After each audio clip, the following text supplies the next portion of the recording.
Faltan 20 minutos para las 8 de la mañana. Estamos aquí iniciando la transmisión de República de los Ríos. Sebastián Valenzuela en los controles técnicos nos hace algunas señales para invitarnos a prolongar este saludo algunos segundos, algunos minutos, mientras terminamos de ajustar todo el servicio técnico necesario para poder tener esta conversación matinal habitual, aunque discontinua durante las últimas semanas, producto de los problemas técnicos en el funcionamiento de Radio Universidad Austral de Chile. Problemas que ya están parcialmente superados y esperamos que completamente superados a contar del próximo lunes. Seguimos trabajando en eso. Sebastián, ¿estamos? Todavía no, estamos todavía. Víctor, ¿cómo estás? Muy buenos días. Vamos a ver si tenemos audio. Buenos días. Sí, tenemos audio. ¿Cómo están ustedes? Tenemos algo de eco, sí. Tenemos alguna señal retroalimentándose todavía. Cerré el micrófono del Skype. Perfecto, ahora sí, Víctor. ¿Cómo has estado? ¿Cómo están? ¿Lograste descansar durante esta fría noche invernal valdiviana? Sí, claro. Mira, pero hoy en la mañana ya no sé qué temperatura hay, pero Sí, frío y lluvia. vuelve. Ayer yo Claro, estaba... la lluvia está salvando la situación. Sí, yo ayer estaba anunciando verano de San Juan. Creo que fue otra de esas mentiras que los periodistas ponen en circulación por los medios de comunicación en forma tan habitual. Ah, pero entonces estás bien, porque eso es lo que dicen los manuales de comunicación estratégica. ¿Qué dicen? A ver. Eso, po. Pero por favor, profesor Godoy, ilústreme. Hay que hablar del tiempo. Del clima, sí, hubo un accidente de tránsito en el sector de... No, un asalto en Avenida Francia con Pedro Montt. Yo lo estoy reporteando para llenar minutos radiales. Hoy. Se ríe con Montesino. Sí. Juan Andrés Varas no puede acompañarnos, un problema familiar lo distrae esta mañana. Esperamos que tenga un buen cometido. Bueno, se trata de situaciones de salud que no es bueno descuidar, así que esperamos que ande todo bien. Un abrazo para él y para su familia. Pero sí nos acompaña, saludos, sí nos acompaña Egon Montesino, director del Centro de Estudios Regionales CERUACH. Con sueño todavía, Egon, ¿eh? Muy buenos días. Sí, buenos días, ¿Me Egon. están viendo? Por supuesto. Sí, claro. No solo nosotros, te ve toda la región y el orbe a través de la señal de internet de Radio Universidad Austral de Chile. Bienvenido, Egon. Estoy ¿Cómo con estás? sueño. Sí. Hola, muy buenos días. Si tú no descansaste, ¿Cómo tú no descansaste tan bien como nosotros, parece. No, lo que pasa es que hace nomás, 2 días, ¿Ya? estuve durante 2 meses trabajando en mi postulación al proyecto Fondes Irregular. Ya. Ya. Entonces me llevó harta lectura nueva porque le di un giro al proyecto. Entonces tuve que leer harto literatura que habitualmente no había leído, que ¿Por sabía ejemplo? que existía, por cierto, pero no la había leído. Pasé de una hipótesis más politológica a una más de sociología política, entonces me tuve que Ya. pegar un viraje. Un viraje cuando uno va en carretera y hay una pequeña curva, ¿sí? Uno se pega un viraje. Lo que No sí- es un viraje brusco, pero Sí, lo que no significa que hayas cambiado de ruta, digamos, que hayas tomado un cruce. No. Ya, la ruta sigue tal cual. ya. Lo que pasa es que tomé un camino que no había, por el cual no había andado. Sí, Víctor estaba solicitando que a propósito de esas innovaciones en la lectura le pudieras recomendar algunos autores para eso, ¿no? ¿Pero sobre qué? Yo tuve que leer sobre, no sé, gobernanza, articulación de actores, etcétera. Qué oportuno. De hecho, vamos a hacer fíjate, mira, buena cosa, porque entre las lecturas que tuve que hacer, llegué hasta una visión de la gobernanza que no me había percatado yo, en realidad. Sabía que existía, etcétera. Pero es como la gobernanza se entiende para promover desarrollo territorial como una estrategia para solventar instituciones neoliberales. Una lógica, hasta esa lectura llegué. Y a propósito de eso, me entusiasmó la lectura. Ustedes saben que no tengo nada para nada posturas extremas, pero me entusiasmó la lectura, tanto así que vamos a hacer un pequeño coloquio, conversatorio con nuestro amigo en común, probablemente Leandro Paredes, que el año pasado en el Congreso del Sur presentó una ponencia sobre este tema. Y me acordé, empecé a hacer clic, porque hay poca gente que ha entrado en esa discusión del neoliberalismo, gobernanza, desarrollo, que tiene sus particularidades. Es decir, la gobernanza, yo siempre había leído la gobernanza desde la perspectiva más progre. Esto de que da por supuesto de que va a mejorar las condiciones democráticas, sí, claro, da por supuesto que va a articular actores y da por supuesto muchas cosas. O la perspectiva del gerencialismo, que es más orientada hacia la planeación estratégica, estos famosos stakeholders o los famosos actores relevantes, etc. Y la perspectiva, como dije, más progre, que es la ciudadanía, la inclusión, que se ha desarrollado mucho en Europa. Y está la otra visión de gobernanza más supranacional, más en la onda de la Unión Europea. Yo ya me olvidé cómo se llama. Ya sé que no se llama Comunidad Económica Europea. El otro día una amiga lo corrigió muy bien en Twitter. Paulina Stroza, que es internacionalista en la UDECONS. ¿Cómo? Se llama Unión. Claro. Bueno, que es esta gobernanza supranacional, que es la que ha estado en crisis ahora, claro, a raíz del COVID-19. O sea, bueno, pero en esa discusión me encontré con esto y vamos a hacer un coloquio, claro, con Leandro. Ha trabajado algo con Leandro Paredes. Ha hecho algunas cosas online, Leandro, le he visto. Bien. Y el que, claro, hay trabajo sobre eso que debe estar en la línea, ¿no? De lo que hace Leandro, el Carlos Ruiz Encina. Sí. De Sociología de la Chile. Así es, pero básicamente en este enfoque de la gobernanza hay un buen paper que se lo envía a Leandro, que ahonda sobre eso, que está, no recuerdo bien la revista, pero son pareciera ser investigadores de la Católica del Norte, mira, que explican algunas problemáticas territoriales a raíz de este enfoque, o lo consideran como fuente, claro, explicativa. Es más aterrizado. Sí, o sea, por eso hay que discutirlo, pues la gente que está en esto tiene que explicarlo, ver cómo explican las problemáticas territoriales, qué se podría deducir de ahí, etcétera. Pero es inevitable. Estuvo bacán. Es inevitable el tema de que el neoliberalismo afecta, eso es lo que te entiendo, afecta las formas de la gobernanza regional, digamos.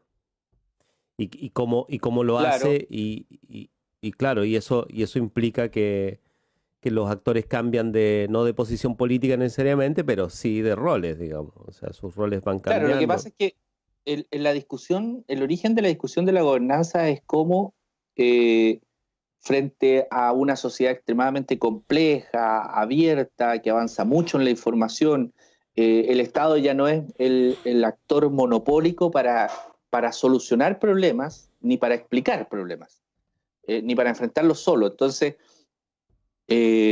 pero hay algunas vertientes que ven esto como una oportunidad de fortalecimiento del Estado y de la sociedad civil. Y esta perspectiva precisamente plantea que esta es una estrategia, también es una oportunidad para el fortalecimiento del mercado en el territorio, con esta lógica de que hay que articular, claro, pero para hacer más fuerte a los actores relevantes productivos del territorio. Entonces, eso es muy rápidamente lo que plantean y el enfoque que tiene. Entonces, como una estrategia de sobrevivencia, si tú quieres, del enfoque neoliberal. ¿Y te convencieron, parece? No, si es revisión de literatura, yo no no tomas posición. O sea, no, es que a esta altura ya no. Más bien uno cuando ya se dedica a más bien a enseñar o qué sé yo, tú tienes que tener la suficiente capacidad de ver cuáles son las discusiones y no. Yo en general no soy dogmático en eso, ¿no? Hay profesores que son muy dogmáticos, tienden a imponer su visión. No, lean papers, revisen literatura y fórmense su opinión, pero estuvo entretenida porque no la había descubierto, y además estaba sumido, que ayer lo terminé ya, en un ensayo sobre robótica y administración pública. Tenía que terminarlo ayer porque ahí está, lo preparé para concursar en un ensayo iberoamericano, pero con la lógica de que de ahí quiero sacar un documento para poder publicar. Fue una investigación que estuve haciendo eso fueron 3 meses, leyendo mucho de la Revolución Industrial 4.0, cómo afecta eso a la empresa, cómo afecta a la administración pública, el temor de los trabajadores, la burocracia, la sociedad civil, el rol con la pandemia de los robots en Japón, etcétera. Hay experiencias bien entretenidas que son casuísticas, pero que son entretenidas. Entonces estuve sumido en eso, mi querido Miguel, mi querido Víctor, durante este tiempo. Y el neoliberalismo además es un tema que de haber sido esas cosas que se mencionaban como cuestiones de grupos chicos que discutían, ¿no? Que discutían en torno al café nomás y la bufanda roja, pasó a ser un tema de interés no solamente académico, sino que hoy en día ya es un tema de análisis para la toma de decisiones. O sea, ya no es solamente lo que es esto que se le ocurre a la gente que cree que hay que cambiarlo todo, digamos, sino que no estamos viendo en un neoliberalismo. Esto no sé si totalmente en Chile, pero en otros países, en Latinoamérica se da harto esto de que no hablemos de esos conceptos que son tan abstractos y que pareciera que todo estuviera mal, digamos, con el modelo, cuando le llaman neoliberal. Uh-huh. En cambio, en Chile por lo menos ya se está dando esa discusión desde hace un rato. En esta pandemia se ha notado menos quizá, pero en el estallido social fue muy fuerte. Y a propósito de las últimas salidas políticas del país, por lo menos del gobierno, llama la atención cómo empieza a darse esta cuestión de si hay que defender, qué es lo que hay que defender, ¿no? Hay que defender un modelo de concepción de la economía y del Estado, o hay que modificarlo. Y eso es una discusión política que probablemente marque también los próximos procesos electorales nacionales. O sea, que el tema de las AFP, ¿no? De las pensiones, del retiro, no sé, retiro del 10%, lo que se ha discutido. La cuestión de los bonos y del ingreso familiar de emergencia, que se le llama aquí, que en otros lados se le llama ingreso, que se le da el rol de permanente a un ingreso mínimo, ¿no? Familiar, uh-huh. Y que no es solo de emergencia. Y qué otra cosa, o sea, bueno, lo que se ha anunciado en los últimos días sobre las pymes y todo ello, que en rigor también llama la atención sobre la lógica que está detrás, incluido la ampliación del CAE. O sea, pareciera que no se está pensando en cambiar el modelo, al contrario, sino de profundizarlo, de dejarlo bien amarrado, cosa de que cualquier cambio que pudiese suceder en el futuro, cualquier estallido 2.0, sea más difícil todavía que lo que ya ha sido instalar la discusión de fondo en Chile. Mira, tú sabes que, bueno, hace un par de semanas atrás estuvimos con un colega uruguayo discutiendo sobre cómo el Estado uruguayo había enfrentado el COVID.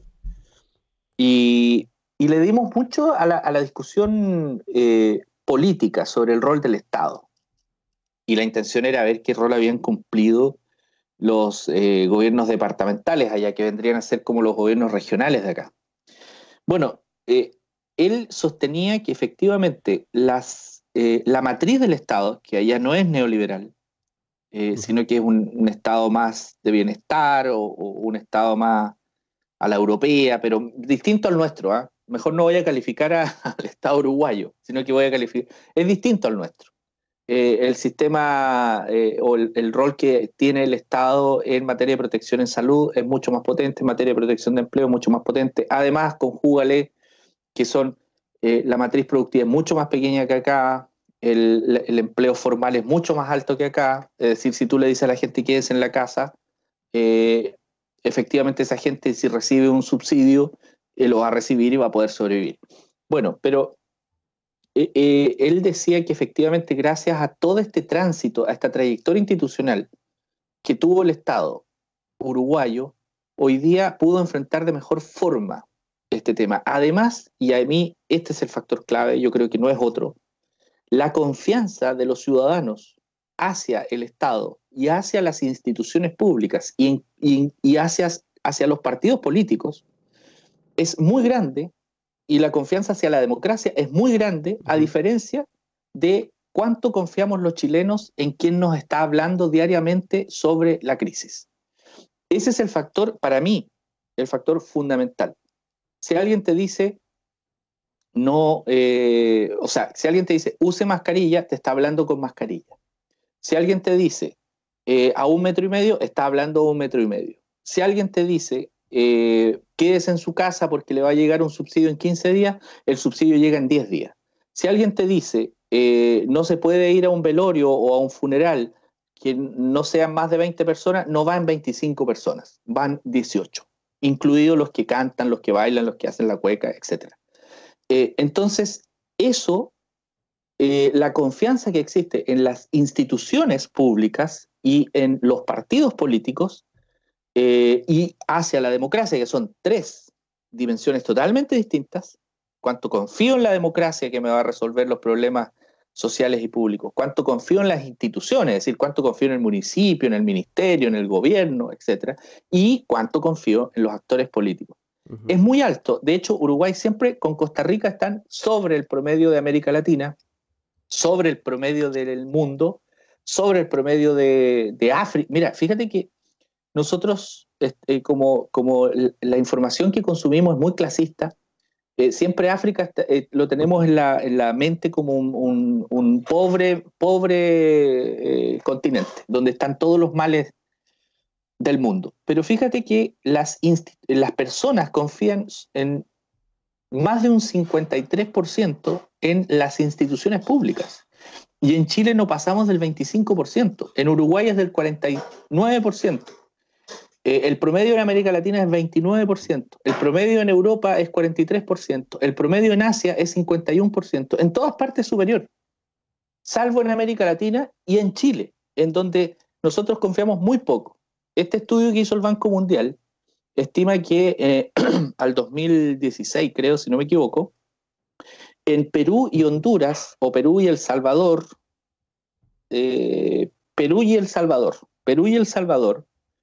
la confianza llegaba al 16%, es decir, de 100 personas, solo 16 le creían lo que estaba diciendo el gobierno y sus actores políticos. ¿Cómo tú logras confinamiento? ¿Cómo tú logras colaboración de la comunidad? ¿Cómo tú logras conciencia social? Si no te creen, tú no estás teniendo retorno. Entonces el problema ahí, que explicaba muy bien mi querido Martín Fraijedo, colega de la Universidad de la República, lo explicaba muy bien. Frente a eso, los gobiernos regionales pasan a segundo plano, los gobiernos, las municipalidades pasan a segundo plano, porque hay mucha confianza. Fíjate que acá nosotros en el estudio del Centro de Estudios Regionales que se lanzó, ni siquiera pude estar en ese lanzamiento, no sé si se dieron cuenta, pero no creo que se hayan dado cuenta. Sí, pero, sí me di cuenta. ¿Te diste cuenta? ¿Tú, Miguel, te diste cuenta? No, la verdad es que no lo advertí.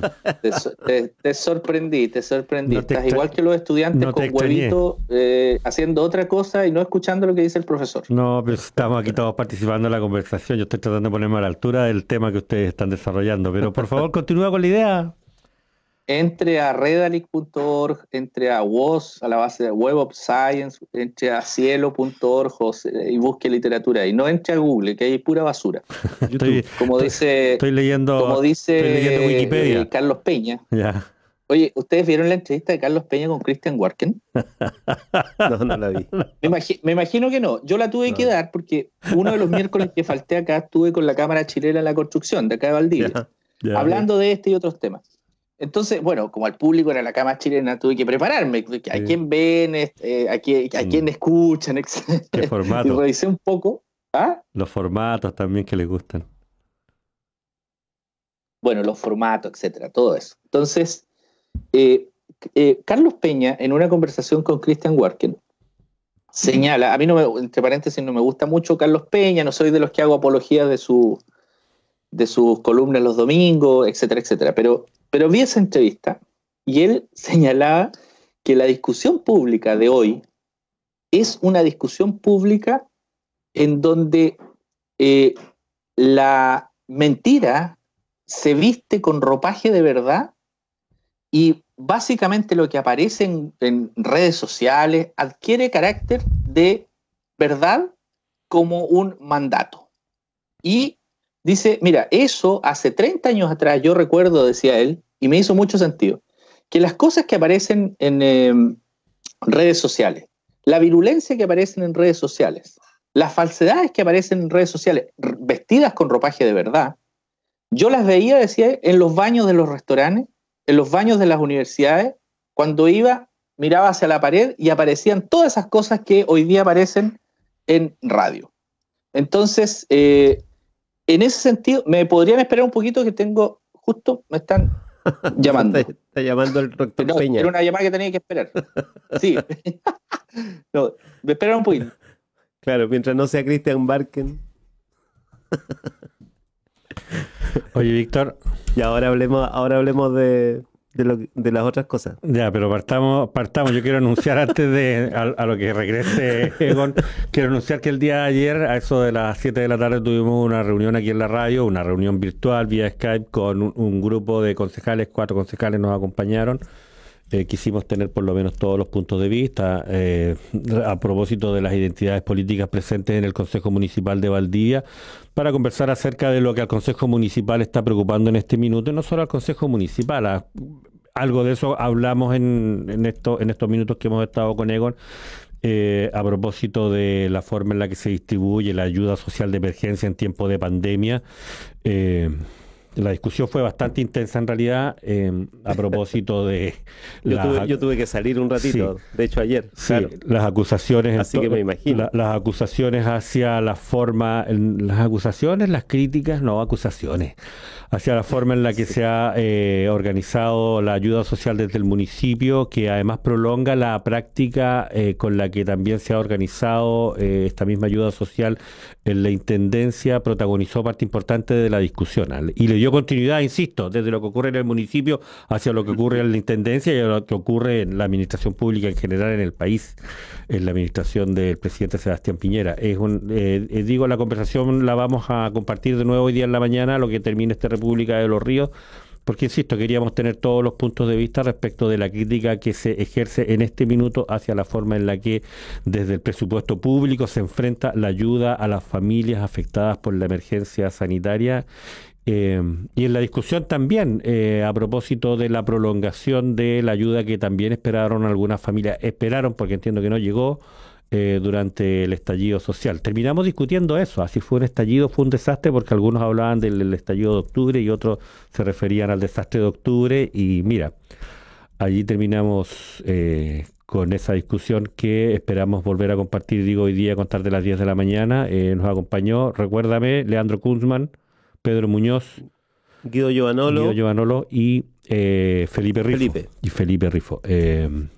Eso, así que si usted está interesado en se saber... va a escuchar, o sea, loguito, ¿no? Sí, 10 de la mañana lo vamos a reiterar. Esa es una cosa que quería comentar. Y lo otro, teníamos varias preguntas en Facebook. La verdad es que estuvimos tan concentrados en la discusión que se desarrolló en el estudio a través de las redes, a través de Skype, de la conexión virtual, que no tuvimos tiempo de revisar las preguntas. Vamos a ver si podemos organizar la atención de las inquietudes del público durante la mañana a través de las mismas redes, para ver si invitamos a los concejales a referirse a través de la misma plataforma a lo que nos cuestionaban los auditores que por supuesto también señalaban que, habiendo postulado y creyendo necesitar alguna colaboración, la verdad es que no habían recibido ninguna ayuda. Víctor.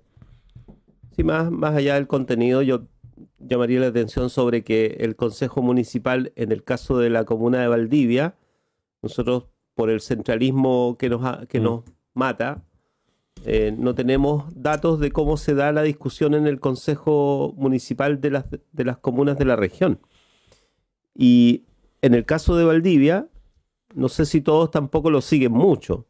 Sin embargo, adentro, en el debate interno, y esto gracias a las redes hoy en día se puede acceder, es un debate intenso, tal como se dio aquí en la radio, y además es un debate de posiciones políticas. Sí. O sea, no es solamente una cuestión de mira, a mí me parece que no me llegó una caja, digamos. A mí me parece que yo lo haría mejor.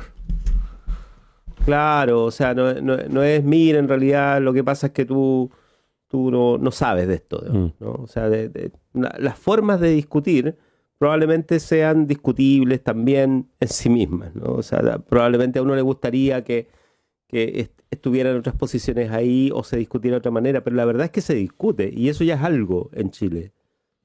Porque en general en el Parlamento, por ejemplo, no se dan discusiones de posiciones políticas relevantes cuando hay que tomar una decisión, sino que más bien lo que hay es fundamentación del voto, ¿no? O sea, los que siguen los canales de televisión de la Cámara y del Senado saben muy bien que en rigor el gran debate parlamentario muy rara vez se da. Me parece que eso es una diferencia entre lo que, de hecho estábamos hablando un poco de estas cosas con Egon Montesinos también. O sea, si buscamos dónde se está dando debate político hoy en día en Chile, en los municipios se está dando debate político.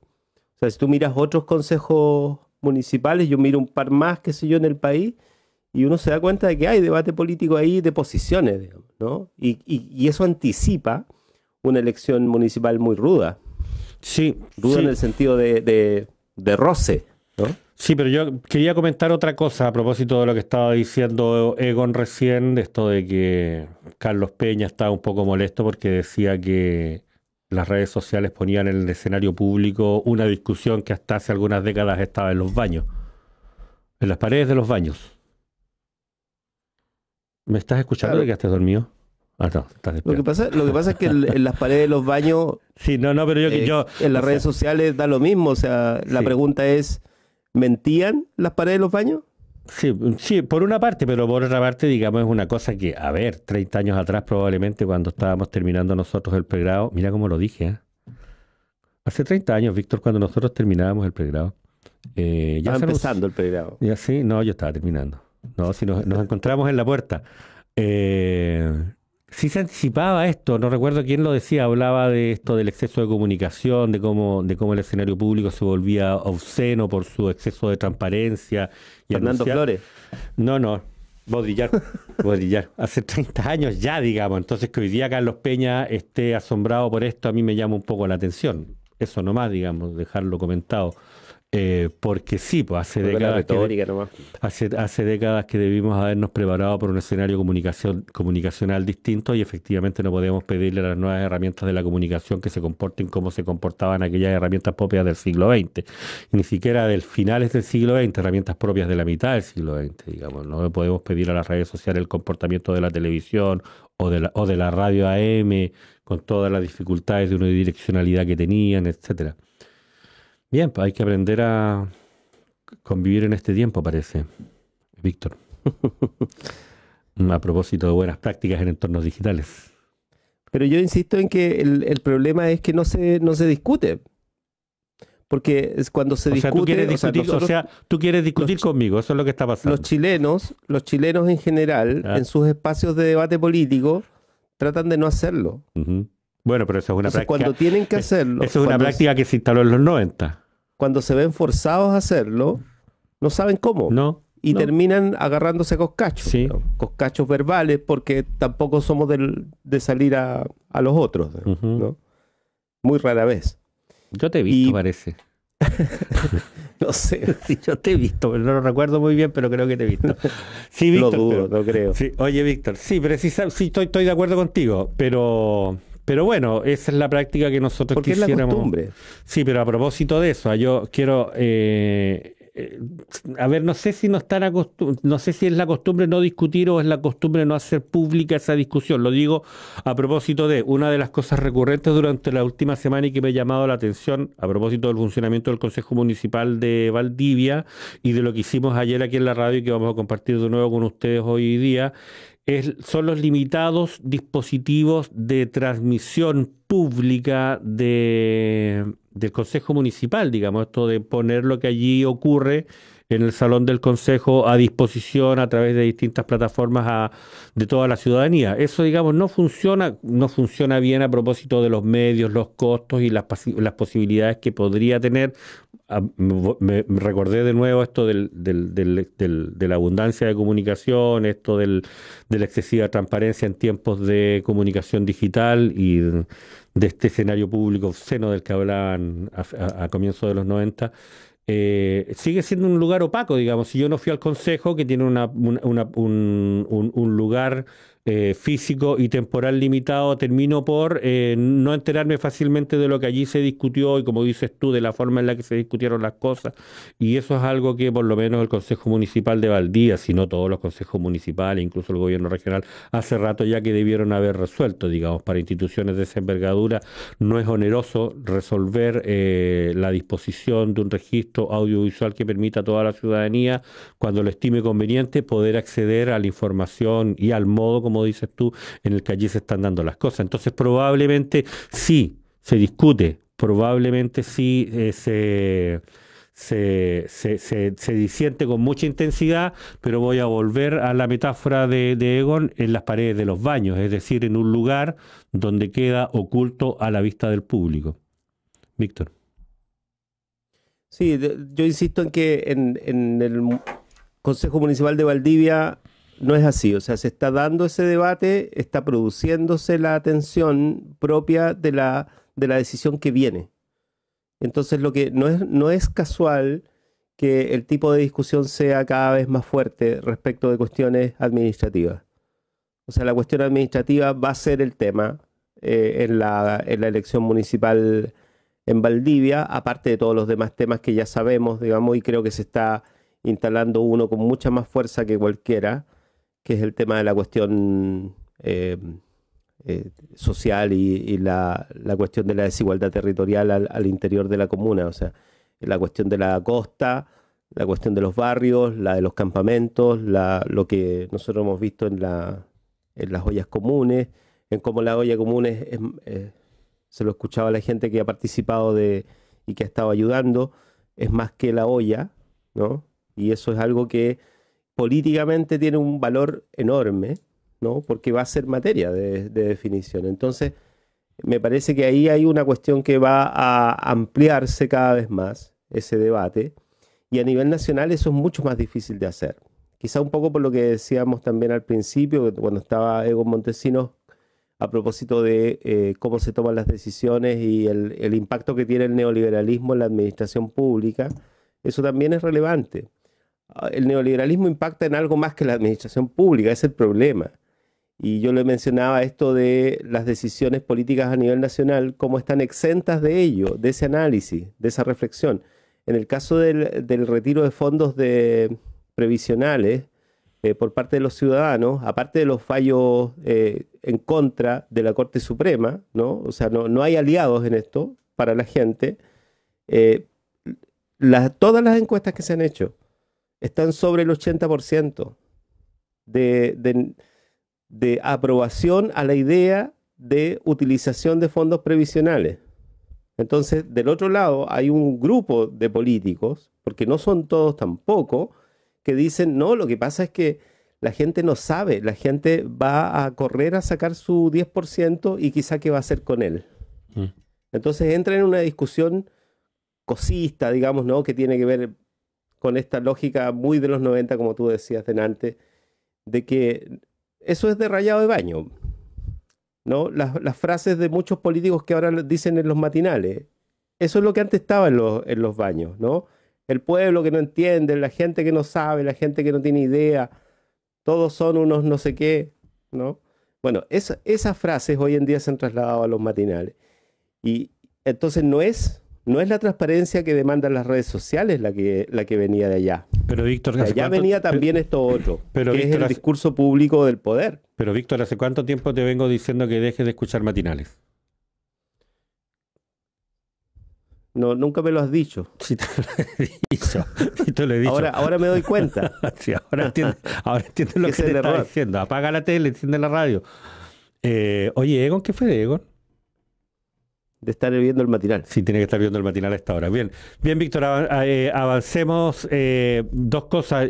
No sé si hay algo más que decir. Yo insistir simplemente en la invitación a escuchar la discusión que tuvimos con los concejales el día de ayer. Quisimos informar de la discusión, más que de los detalles en torno a lo que estaba ocurriendo en el municipio y en la intendencia a propósito del financiamiento y la gestión de la ayuda social en alimentación disponible para las familias que lo requieran en en el proceso de la pandemia. Ese es un tema relevante. Tú nos anunciabas recién la discusión que hiciste en torno al retiro de al retiro de al retiro parcial de los fondos de ahorro previsional al que podrían acceder previa aprobación de una ley los ciudadanos para enfrentar la emergencia las emergencias económicas propias de la emergencia sanitaria. Y hay otros temas a los cuales referirse. Yo lo voy a solo mencionar por ahora, y es la situación que está viviendo la Universidad Austral de Chile. Esperábamos haber podido comentarlo hoy día con el decano Juan Andrés Varas, pero bueno, no pudo acompañarnos. Vamos a ver si posponemos esa conversación para la próxima semana, o si pudiéramos anticipar una conversación especial en los días previos. Pero continuemos con lo que está ocurriendo en torno a la discusión que tú nos estabas instalando, que es la de los fondos previsionales. A mí ahí yo quiero simplemente, para entrar al tema, subrayar lo que estaba, la forma en la que los medios de comunicación ordenan en torno a este tipo de comunicaciones. Yo en la mañana revisé la noticia y la verdad que en todos los canales tuve por lo menos una o dos entrevistas asociadas a algunas fuentes muy clave y muy bien informadas, según nos señalaban los canales, que pretendían explicarle a la comunidad por qué eso no tenía que ser aprobado, porque era improcedente, inadecuado y hasta completamente irracional disponer parcialmente de los fondos de pensiones para enfrentar las emergencias económicas propias de la pandemia. Y fíjate que no escuché ninguna voz a favor.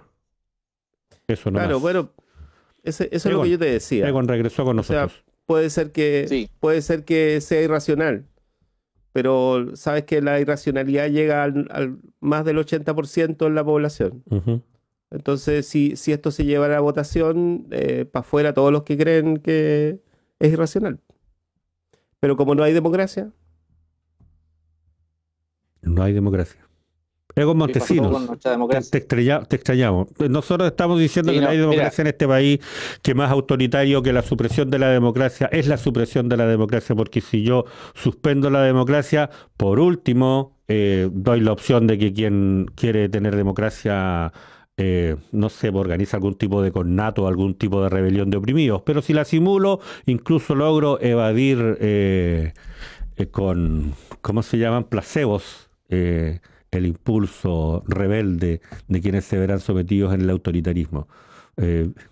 Víctor, ¿te expresé o no? Mira, dicen, estoy leyendo el diario. Ya. Oye, esto me recuerda a los matinales de ¿cómo se llama ese caballero que se escucha? De Mauricio Israel. De Mauricio, me recuerda Mauricio Israel. Nadie discute, nadie. No, nada. Todo el mundo anda en la suya. Sí. Oye, Egon Montesinos, te extrañamos. Mira, te pelamos. Que vale mucho entregar los trabajos antes, ya, si te da tiempo. Justo estaba en eso y tuve que corregir en la marcha, tuve que corregir el tema de uno de los archivos que había enviado para el concurso de ensayos. Ya. Oye, tú estabas hablando de la AFP, Víctor. Sí. Del retiro del 10%. Sí, bueno, mira, a mí me entusiasma ese proyecto, debo confesarlo. Con toda la carga populista que significa para un sector de este país, que lo califica como populismo, como que te va a afectar tus pensiones en el futuro, como si ya no estuvieran afectadas las pensiones. Entonces, te meten ese susto que es un susto muy conservador. Bueno, y que ratifica además que el neoliberalismo en política es muy dogmático, y en general el neoliberalismo se viste de neutralidad, se viste de preocupaciones por ti. No, mira, estoy preocupado por tu futuro, tu pensión va a ser muy baja, por lo tanto no seas irracional. Te hace y señalan, esto no es político, esto es totalmente técnico. Y en realidad te hacen sentir como que tú eres una persona fanática, y te lo está diciendo otro fanático, que en definitiva, por eso hablo de la fanaticada. La fanaticada defiende con mucha pasión esto, en base a argumentos dogmáticos, ideológicos, etc. Y te muestran las medidas como medidas racionales, etcétera, etcétera. Pero nos olvidamos que hay un contexto hoy día, que es este que te señalaba, el de la confianza, el de la baja confianza en Chile, sobre la democracia, sobre las instituciones, sobre los partidos. Y eso se traduce en que hoy día prácticamente todas las medidas que se discutan gozan de poca credibilidad, o finalmente gozan de este paradigma que dice, mira, si esa cuestión no va a resultar, eso no va a ser así, o viene con esta famosa frase que se instala, que es la letra chica, que en definitiva es el 10%, no, pero no es el 10% para todo, es el 10% del 10% más afectado por esta crisis, y terminan siendo básicamente los mismos de siempre. Y este enjuague bucal simbólico de la clase media, finalmente, yo no sé si ustedes han conocido a alguien de clase media que se haya visto beneficiado con algunas cosas. Yo no he encontrado a nadie. No sé. ¿Alguien conoce a alguien de clase media que se haya visto beneficiado con no es una pregunta irónica, es una pregunta real para ver el caso, cuánto es lo que gana esa persona, qué le pasó a esa persona, qué beneficios recibió esa persona? Yo de verdad quiero saber si alguien conoce a alguien de clase media en Chile. Claro, al contrario, lo que hay sí constatación es de que se ha ido diluyendo.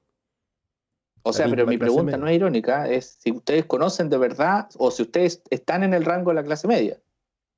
O sea, seguro que no es ironía. Por eso estoy preguntando, porque finalmente la clase media está tan líquida, está tan diluida, que tú no encuentras finalmente personas que llamadas clase media que estén en ese rango. Porque mira, según entiendo, este préstamo de 2.600.000 pesos, 2.600.000 pesos, pagadero en 4 cuotas, después de un año, según entiendo, eso es para la clase media. ¿No es cierto?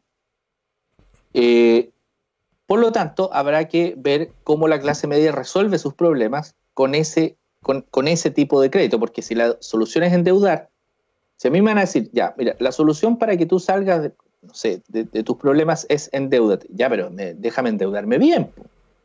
O sea, yo no podría pagar 4 cuotas de 500.000 pesos.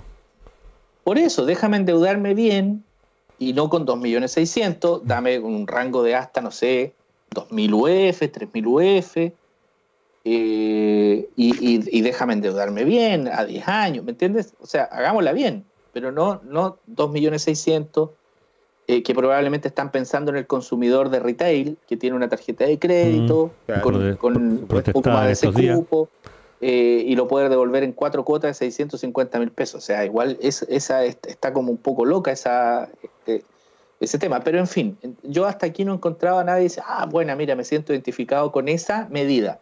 No así con el 10% del retiro de la AFP, porque hasta ahora, por eso digo, hasta ahora, la discusión sobre ese proyecto, que dicho sea de paso, es un proyecto que es una moción, no es un proyecto que haya iniciado el Ejecutivo. El Legislativo le está poniendo presión al Ejecutivo para que esa moción se transforme en proyecto, en ley, etcétera, no sé. A ver, retomo, no así el proyecto de 10%, de retiro del 10% de tus ahorros, porque hasta aquí se ha dicho que todas las personas de clase media, y ahí donde, o que esta medida apunta a la clase media, no han dicho todas las personas, esta medida apunta a la clase media. Entonces, a ver, empiezan los cuestionamientos. ¿Seré yo, maestro? ¿Seré yo parte de la clase media? ¿Aplico para clase media? ¿No aplico para clase media? Y si no soy clase media, ¿qué soy?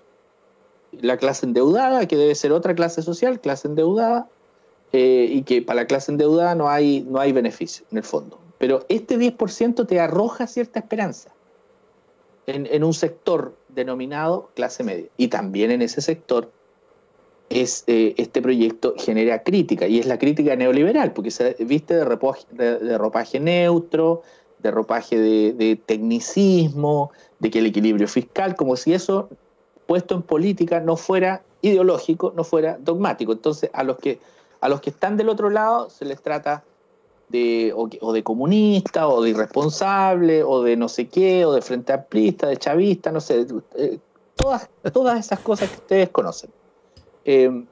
Entonces finalmente ese proyecto que está avanzando sí creo que contiene un mensaje para un sector de la población que hoy día mira y sigue la suya. Digo, sigue trabajando por teletrabajo o con sus pequeñas empresas, sus medianas empresas, y sigue dándole. Y ve con algo de esperanza este proyecto de retiro del 10%. Pero aquí nosotros tenemos un problema que es el problema que no tiene Uruguay. Insisto yo en eso. Confianza en las instituciones, confianza en las instituciones políticas, confianza en las instituciones públicas. Yo creo que ese es nuestro principal karma, nuestro principal problema, nuestro principal pecado como sociedad que tenemos ya visto desde el punto de vista religioso, y que nos impide salir mejor de esta crisis. Entonces, pero las instituciones públicas algo tendrán que ver con esa desconfianza. Sí, por supuesto que sí. Pues si esta desconfianza no es una desconfianza que surja de la nada, tiene una raíz, tiene un origen. No es un soplo del Espíritu Santo, para continuar con las metáforas religiosas. No, tiene algo, y también hay algo de responsabilidad ciudadana, sí, pero no es toda. También hay algo de responsabilidad política, sí, pero no es toda. Mira, estamos metidos en un problema que si no nos proponemos como sociedad salir de él, salir con medidas efectivas, con medidas más universales, porque si insistimos con esto del neoliberalismo y que tú eres comunista, tú eres un facho, y no llegamos a acuerdos que sean acuerdos políticos más que acuerdos técnicos. ¿Sí? Es que acuerdo, pero Egon, ¿sí? Víctor Godoy. Los acuerdos políticos han habido. Yo recuerdo un par en los últimos meses. 15 de noviembre y el otro creo que fue fines de mayo, ¿no? O de junio, perdón. Mediados de junio. Y ambos acuerdos tienen un hilo conductor, que yo lo he mencionado aquí, profundo, ¿no? Primero, el 15 de noviembre se adopta un acuerdo político en función de la crisis política que se vivía, ¿no? Y la actualización de ese acuerdo, tomando en cuenta el impacto económico de la pandemia, se vuelve a dar en junio. Entonces, y se llega a esta cifra mágica de 12.000 millones, ¿no? Que se supone que son los que se están utilizando, que se van a utilizar. Bueno, en esos dos acuerdos no decía nada de lo que se está discutiendo hoy respecto de la clase media. Cuando digo respecto a la clase media me refiero a estos instrumentos que anunció el gobierno, el presidente de hecho, que incorporan la activación de la economía por esa vía, ¿no? O la inclusión dentro de la reactivación de la economía de ese sector social, que ellos llaman clase media. Bueno, toda esa política, todos esos instrumentos económicos no estaban en los acuerdos. Entonces, esa es una cuestión interesante porque la clase política se junta, llega a acuerdos, hace el esfuerzo que tú demandas y al menos de un mes después, el gobierno dice, en realidad nosotros queremos hacer otra cosa, que tiene que ver con ampliar el CAE, que tiene que ver con entregar algunos instrumentos de préstamo blando, ¿no? Para las pymes, etcétera. Y resulta que eso no estaba en los acuerdos. Entonces, todos los que firmaron el acuerdo tienen que salir un poco a tropezones a decir, mire, lo que pasa es que nadie dice esto no estaba en el acuerdo, porque eso significa asumir que la política se está haciendo de una manera que precisamente desconoce los acuerdos. Entonces, ese es un problema también, y eso pasa arriba, eso no tiene nada que ver con la población, ¿no? Y por lo demás no es un debate que esté en la calle, o sea, para la calle, en rigor, todo es lo mismo allá arriba, ¿no? Pero nosotros que estamos persiguiendo, digamos, la actualidad, efectivamente nos damos cuenta de que lo que se escribe con la mano, en el viejo dicho, el codo queda todo manchado. Así dice. Sí, mira, pero hay una variable que yo creo que también hay que considerar. El gobierno ganó en elecciones democráticas y el gobierno Sí, claro. tiene una matriz para entender y dar solución a los problemas. Entonces, cuando yo de repente escucho a la fanaticada pedir que la ministra de la Mujer sea alguien progre, perdón, pero ganó la derecha. Y ganó hace 3 años, parece, ahora en marzo, próximo marzo se celebran 3 años.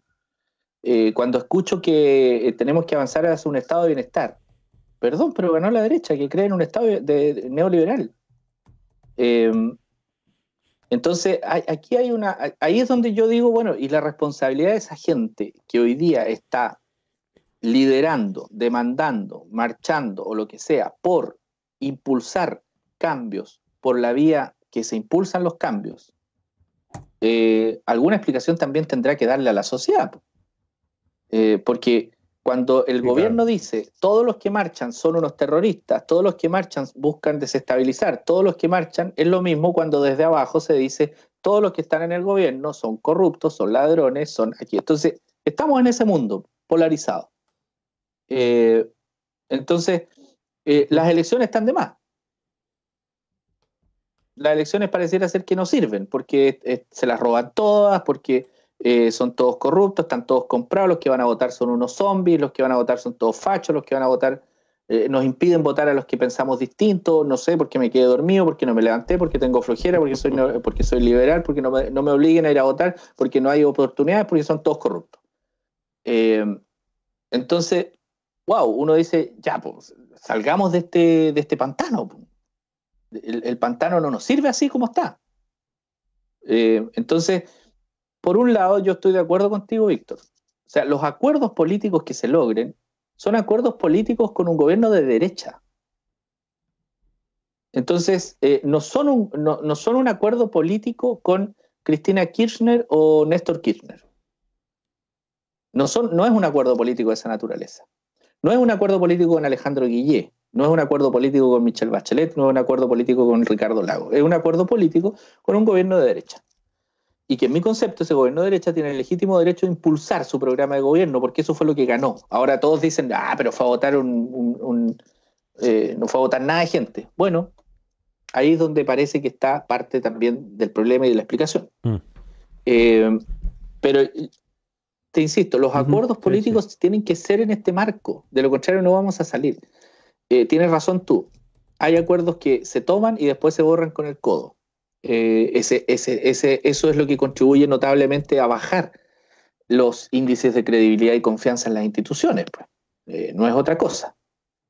Pero en fin, es lo que yo veo y estoy olfateando. Miguel Millar. Sí, yo voy a revisar el Facebook a propósito de el descuido de no haber respondido los comentarios que recibimos el día de ayer en esa transmisión, insisto, en esa discusión en torno a las ayudas sociales de emergencia desde el municipio de Ancud, de Valdivia, mira mi cabeza dónde se fue, desde el municipio de Valdivia. Daniel Aichele, bueno, conocemos a Daniel, es panelista de uno de los programas de la radio, dice préstamo chanta, más encima no aplica para toda la clase media. A propósito de clase media, voy a reiterar la pregunta. Quien conozca a alguien de clase media, por favor, que lo invite a la radio, queremos hacerle una entrevista. El subsidio al arriendo tampoco cubre la mayoría importante, cubre una mayoría importante, ya que la mayoría de arriendos son muy caros. El aplazamiento del pago del crédito hipotecario puede ser un salvataje, pero es solo los que no están atrasados en más de 29 días. El CAE para otros estudiantes son medidas que, además de llegar tarde, ninguna genera aceptación. Ya que la verdad no llenan las expectativas de, otra vez, clase media. Son medidas demasiado mediocres. Dice Paz Contreras participa entusiastamente durante los últimos 10 minutos en nuestro programa. Primero nos dice, yo no gastaría minutos en la radio para explicar las soluciones ridículas que propone el gobierno. Luego nos agrega, a veces creo que la existencia de radios comunitarias y universitarias es una constancia muy importante para debatir este tipo de temas. Y luego nos dice que las conversaciones y más conversaciones para ver resultados o ideas humanitarias que nos inspiren. Bien. Ahí están los comentarios. Víctor. Sí, bueno, tú mencionaste la situación del municipio de Ancud, de hecho, que no debe ser tan distinta. Es que sabes que he estado tantas veces en estas discusiones que me retrotraje como 2 décadas. Pero pensé que estaba en otro estudio.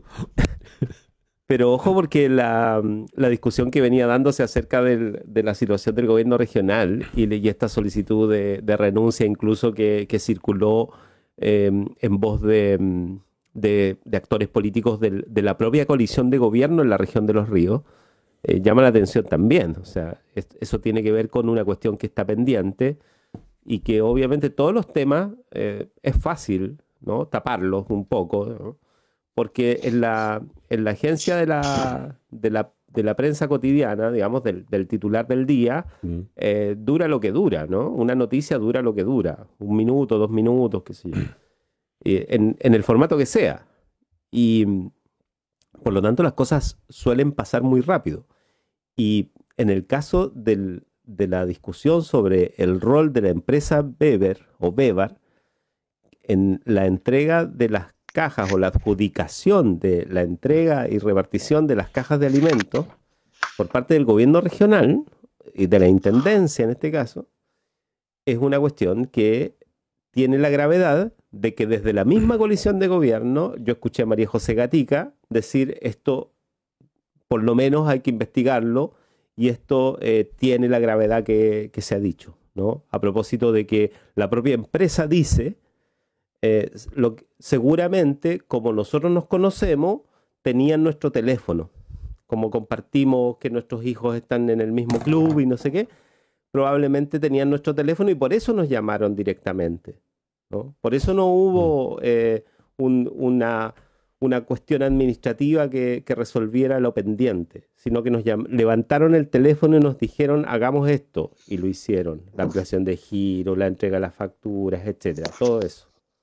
Entonces, ese tipo de formas son las que hoy en día, por suerte, no están solamente en las paredes de los baños. Dijera Carlos Peña. Dijera Carlos Peña. Hay que avisarle a Carlos Peña que hay cosas que están pasando que en su lógica no nos habríamos enterado. Sí, es verdad. Pero, mira, sobre el tema, siempre en estas denuncias hay paja y trigo. O sea, al menos así, eso lo aprendí porque me tocó enfrentar denuncias que tenían mucha paja y mucho trigo. Entonces, o poco trigo y mucha paja, o al contrario, poca paja y mucho trigo. Hay que ponerle siempre el equilibrio. Yo parto del supuesto que siempre en política se corre el riesgo de que este tipo de situaciones sucedan. Si hay una observación que ha hecho Contraloría General de la República en este caso, yo creo que ya hay una investigación que arrojó algo. Por tanto, hay un hecho sobre el cual discutir.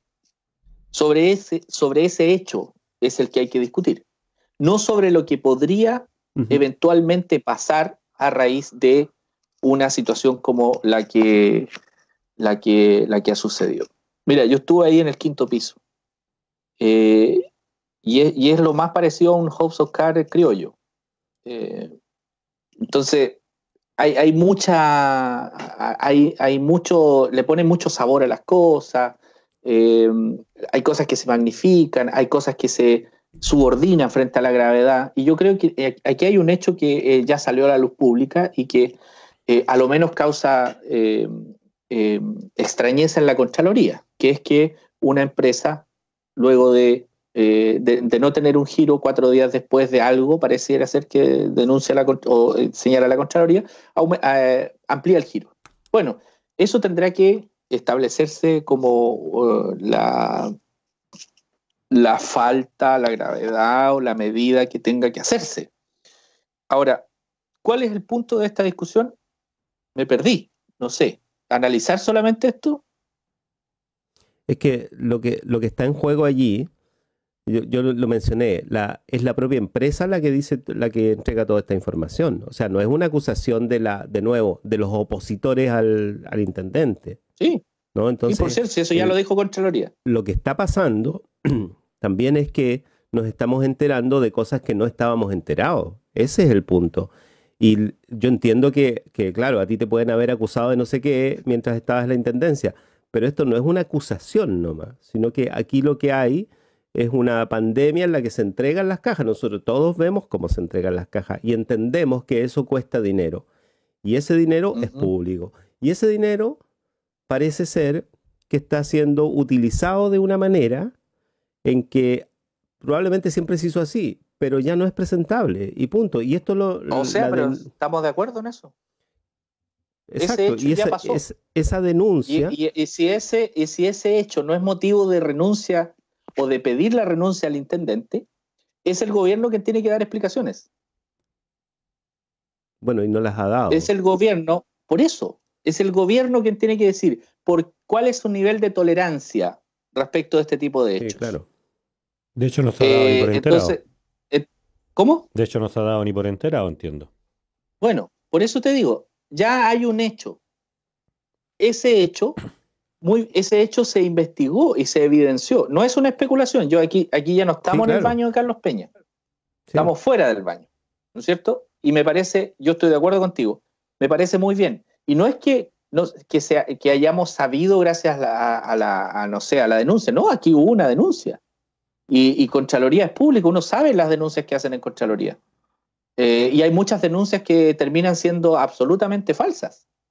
Pero nadie hace el desmentido, porque no es costumbre, o sea, se tira nomás y ya, y enlodamos, pero si es mentira, bueno, es mentira, pero si es verdad, vamos con el otro paso. Entonces, acá, Víctor, estamos en el plano de la problemática, la diferencia entre Chile y Uruguay, la confianza en las instituciones. En otros países, con la sola... o sea, que ya se haya pronunciado Contraloría, ya es motivo suficiente como para que alguien que goza de la confianza de otro, porque aquí no fue electo, diga, ¿sabe qué? Yo no puedo enlodar al gobierno, si es que considero que eso es enlodar al gobierno. Entonces ahí hay una discusión que yo creo que está hoy día en el plano de lo político.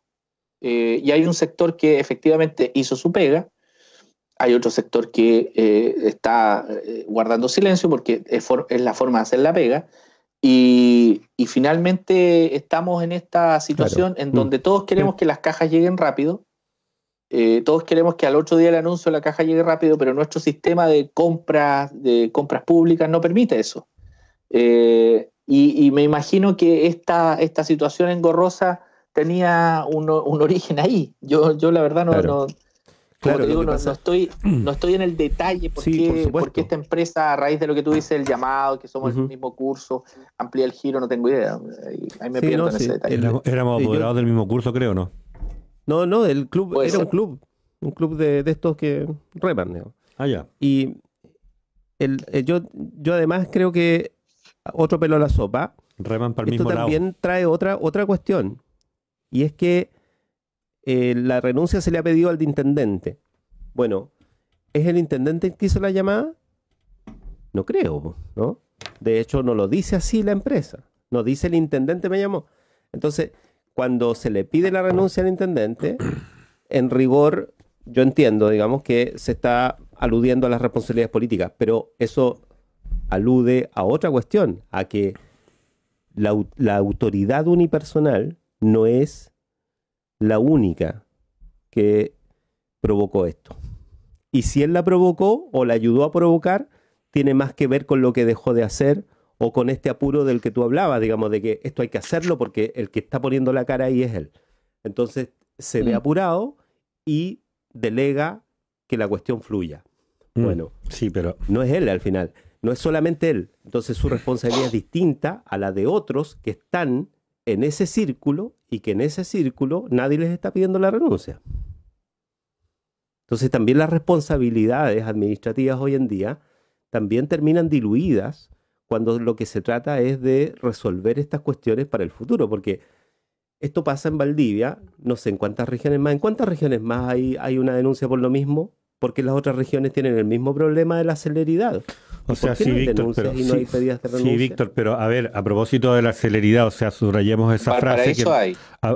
subrayemos esa frase que nosotros hemos escuchado durante mucho tiempo, y es que, claro, es cierto, las normas que tienen que ver con resguardar la probidad, el buen uso de los recursos, que no haya problemas de, qué sé yo, de que la discrecionalidad se convierta en arbitrariedad y en definitiva en abuso, es y deben ser en situaciones como esta eventualmente vulneradas, porque si no la gente puede estar entorpecen lograr soluciones en el ritmo en que la sociedad lo requiere, y entonces por eso es que las autoridades tienen que tomar este tipo de medidas. Yo recuerdo a Pablo Ocio, emblema a propósito de la corrupción municipal, decir muchas veces que tenía que saltarse estas normas para poder apoyar a Deportes Ancud, que era una necesidad de primer orden para la comunidad local, solo por nombrar un ejemplo de la forma en la que eso se está instalando. Pero en definitiva hay algo que está oculto, y es la presencia de las canastas familiares como pieza fundamental de una política pública en un año preelectoral. Nosotros sabemos, digamos, tú, yo, probablemente con todos quienes llevamos 20, 30 años cubriendo procesos eleccionarios, lo que significa una canasta familiar o una ayuda de emergencia en un año preelectoral. ¿Cuál es el significado que tiene lo que a construir clientela política se trata? En el que todo el mundo está tratando de construir, atender y definir y de disputar territorios. Digo, estoy hablando del trabajo territorial duro, estoy hablando de la Junta de Vecinos, estoy hablando de la población, estoy hablando del sector rural. Entonces, esas dos dimensiones a propósito de eso que ya está como instalado, que mira, ¿sabes qué? Era tal mi urgencia por ayudarte, porque tenía tanta conciencia de tu urgencia que tuve que vulnerar algunas normas. Y eso eventualmente también... Esa es la otra derivada. Eso además nosotros también tenemos décadas de experiencia viendo cómo la Contraloría entra y dice, sí, efectivamente aquí se obviaron los procedimientos, pero probablemente porque había desconocimiento, entonces yo voy a instruir a que se le haga una capacitación al funcionario responsable. Y ahí quedamos. Con denuncias, con camiones de canastas familiares, de planchas de zinc, de Fonal en algunos casos, porque ni siquiera en zinc invierten muchas veces, insisto, cuando se trata de canalizar ayuda de emergencia en un año preelectoral. Y eso no está ocurriendo solo en Valdivia. Desconozco si hay denuncias o no hay denuncias en otras latitudes del país, pero sí, efectivamente, la canasta familiar como política de emergencia está protagonizando el año preelectoral. Eso. O sea, Víctor. esa es la otra derivada. Víctor tocó una derivada del tema, que es la derivada más delicada, que es la que motivó que Contraloría esté adentro. Y tú tocaste la otra derivada, si estas son dos derivadas. La derivada política, que es que se hace uso, esto de bueno, ya vimos el show de las fotos, etcétera, y que todos lo hicimos, todos lo hicimos. La diferencia es que... Yo no lo he hecho, no sé, yo nunca lo he hecho. Pero lo harías, que es tratar de que te visibilicen cuando vas a ayudar, para que te muestres una imagen sensible de buen político que está con la gente, etcétera.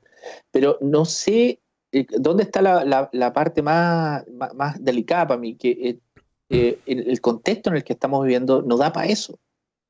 No da para mostrarte un tanto alegre entregando una caja de cosas cuando sabes que en 15 días más esa persona va a estar en la misma condición, y tú sabes que en 15 días más no vas a volver con una caja de cosas. Entonces probablemente el contexto no daba para eso, y eso fue molestando a muchos actores políticos de la región, sobre todo consejeros regionales, algunos alcaldes, etcétera. Entonces, claro, hay un ambiente que hace como que esta situación sea hostil, esté complicada, pero son las dos derivadas. La política, que esta práctica de capitalizar o de marcar, le llaman, marca y capitaliza y las políticas públicas del Estado, es una práctica que está metida en todos los partidos políticos y lamentablemente sigue vigente y se mostró ahora. Y la otra práctica, que es la mejora de procesos para mejorar actuaciones, especialmente en pandemia, yo creo que es una oportunidad para que Contraloría sugiera mejora de procesos. Si nadie estaba preparado para esto, nadie, ninguna institución, ni los municipios, ni los ministerios, ni los servicios, nadie. Por lo tanto, hay una situación que mejorar ahí, y es una oportunidad de mejora. Sí, otra cosa. Pero Sí, Sí, disculpa, otra cosa. Sonia Salgado nos comenta, creo que es demasiado impositiva su forma de expresar. A la Contraloría no se va a denunciar por provocar algún daño a alguien. Es una herramienta para pedir que lo que pareciera ser dañino o fuera de la ley o normas tenga la claridad de su claridad, tenga la claridad que se merece, supongo que querrá decir. Mira, yo quiero coincidir sí. con Sonia en algo. ¿Ah? Muchas veces cuando uno hace una denuncia o alguien hace una denuncia, uno escucha, mira, esta denuncia tiene por único objetivo hacer daño por hacer daño. Y la verdad es que la cantidad de problemas en los que uno se mete cuando se enemista con una autoridad, para quien nunca ha ejercido, digamos, estoy hablando del ciudadano de a pie, como se puso de moda decir en los 90, yo delego en los 90, el ciudadano de a pie, la cantidad de problemas en los que uno se mete cuando se enemista con una autoridad, a mí me hace pero completamente impensable pensar que alguien quiere hacer daño para hacer daño yendo a la Contraloría. Eso.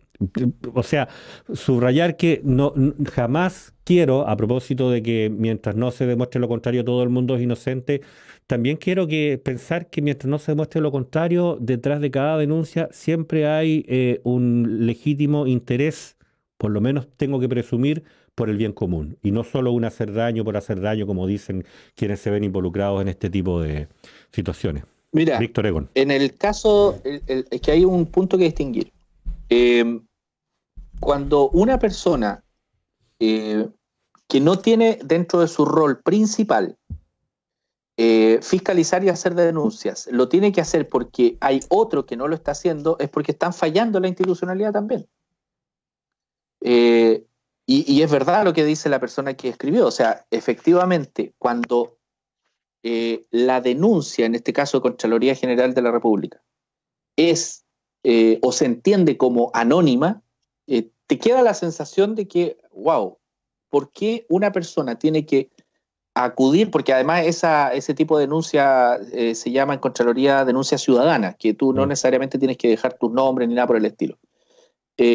Cuando una persona tiene que entrar a denunciar eso, es porque efectivamente han fallado los mecanismos que están encargados de hacer eso y que no tienen que hacer denuncias anónimas, porque esa es su pega.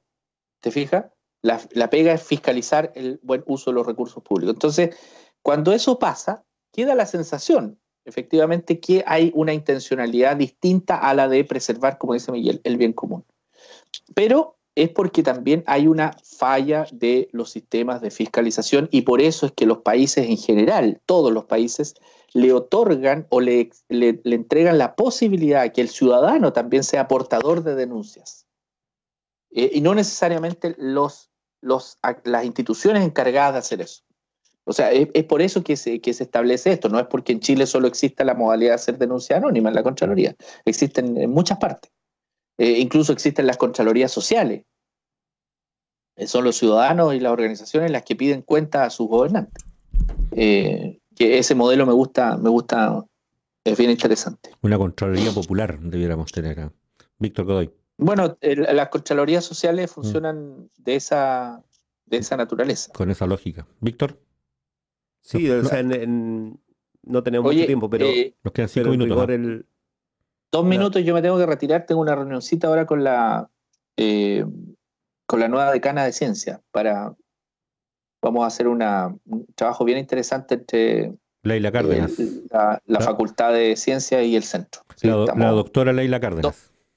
La doctora Leila Cárdenas, nos vamos a reunir ahora a las 10. Así que los voy a dejar unos 2-3 minutos antes. Sí. Bueno, nosotros ya nos estamos despidiendo. Reiterar que vamos a compartir con ustedes nuevamente el registro sonoro del encuentro que tuvimos ayer con parte importante del Consejo Municipal de Valdivia, en torno a la situación que afecta al Consejo Municipal, pero también, ¿qué pasó ahí, oye? pero también a la región en torno a la distribución de las ayudas de emergencia. Estamos hablando del caso Huevar. pasó algo parecido.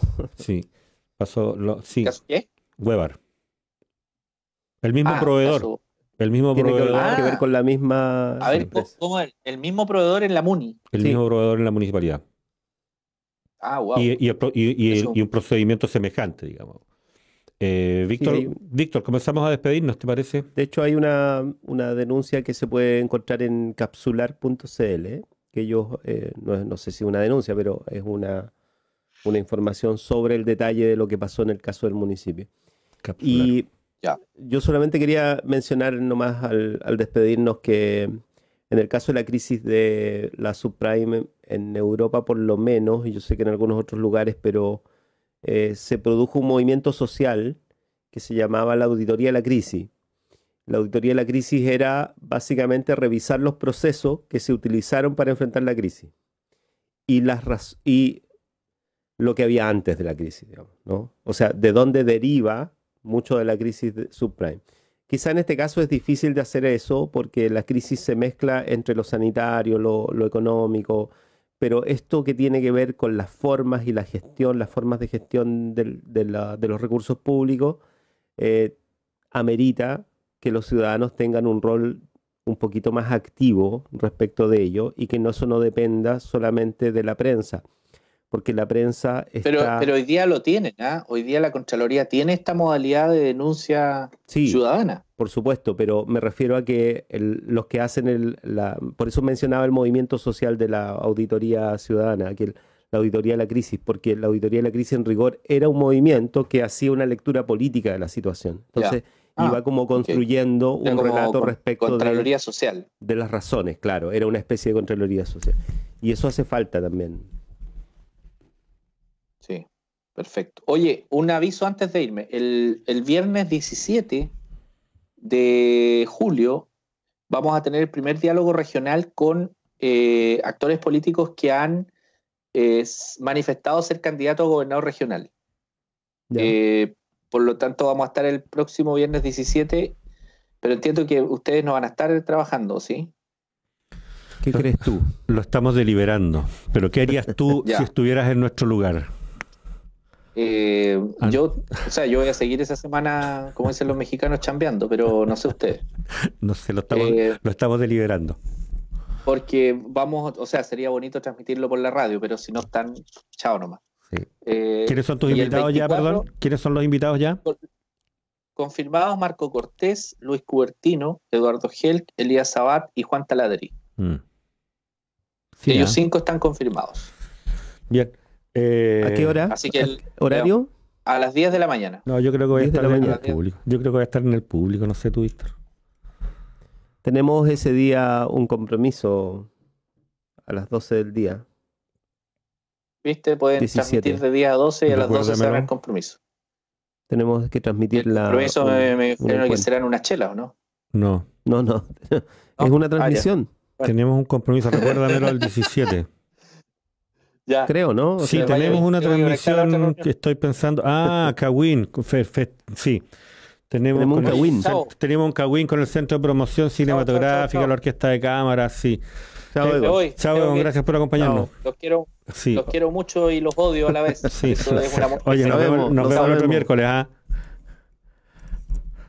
No, pues el otro miércoles vamos a estar de vacaciones. Paz Contreras nos dice en nuestra página web: gracias por el programa, buen programa. Nos dice: solo leer los comentarios de nosotros auditores. No, a ver, solo leer mejor los comentarios de nosotros auditores.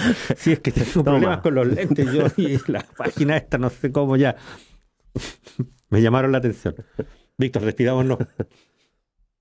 Sí, un gusto como siempre. Mañana tenemos panel con académicas y académicos. Académicas y académicos. Comentar que, mira, de Contraloría, de denuncias y de crisis hemos estado hablando, ¿eh? Mañana abordaremos el tema Watch. Sí, a propósito. Ya, un abrazo. Perfecto. Nos vamos a una primera pausa musical y regresamos a revisar este registro. A ver, ponga atención, esto lo grabamos ayer en la tarde a propósito de alguna referencia temporal que pueda preocuparle, pero la actualidad y la vigencia de la conversación no ha perdido fuerza, así que compartimos con ustedes la participación en Radio Universidad Austral de Chile de los concejales Pedro Muñoz, Guido Giovanolo, Leandro Guzmán y Felipe Rifo en torno a las situaciones que se enfrentan y se discuten en este momento, no solo en el municipio de Valdivia, sino también en la Intendencia en la región. Gracias, Víctor. Nos vemos. Gracias, Sebastián. Chau. En Radio Universidad Austral de Chile hemos presentado República de los Ríos.